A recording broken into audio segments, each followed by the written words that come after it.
This time on Low Boost, we're gonna try to put the transmission back in our 1953 Ford F-100 pickup truck.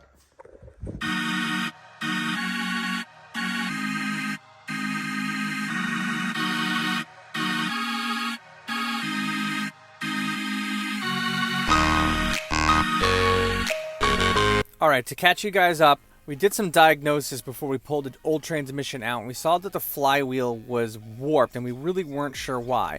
It could have been one of two things.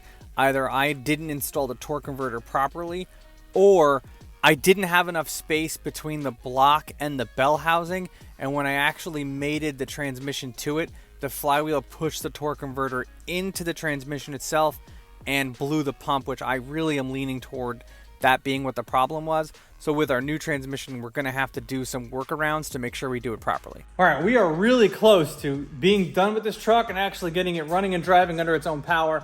Unfortunately, through probably my fault, the other transmission that we had in it was bad. So like we talked about in a previous video, transmission was either installed properly by me or it was just shot. So we got a brand new transmission from Jags with a brand new high stall torque converter and a new flywheel we're gonna throw in this thing today. But what I wanna make double, triple check and make sure that we're doing it properly. So that way there's no other error where we have to take the transmission out again and get another one. So let's get into it.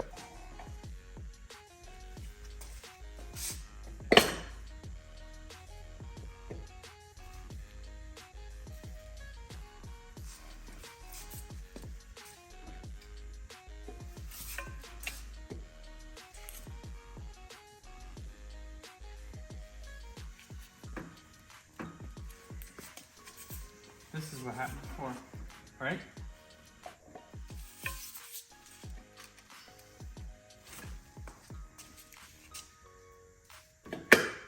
Two. Is that it? That's two. There's three. You think that's it right there? That was it.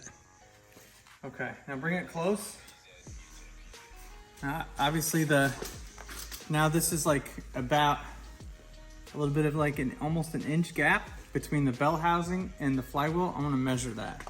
If you're looking for a great way to support our channel, check out lowboostfilms.com. Not only does this support the channel, but you'll look great while you do it as well. We have a great selection of different types of apparel and merchandise that you guys can buy. I also have a selection of car parts and tools that we've reviewed on the channel that we know work well for sale on there as well at a good price, so make sure you check it out. So we measured the distance of the end of the torque converter to the base of the bell housing, and it's about 7/8 of an inch. And then I measured the distance underneath of the flat part of the flywheel where this mates to the actual block itself, and we were about a 1/16 of an inch gap, and it needs to be a minimum of 1/8 of an inch to 3/16 of an inch. So I put it on the transmission. I put the transmission on just to see what it looked like, and this couldn't rotate at all. It was completely flush with the flywheel, which isn't gonna cut it. We need to have a little bit of leeway. I think that part of that might be what happened when we bolted everything down to it. It pushed the pump back, and that's where the transmission went.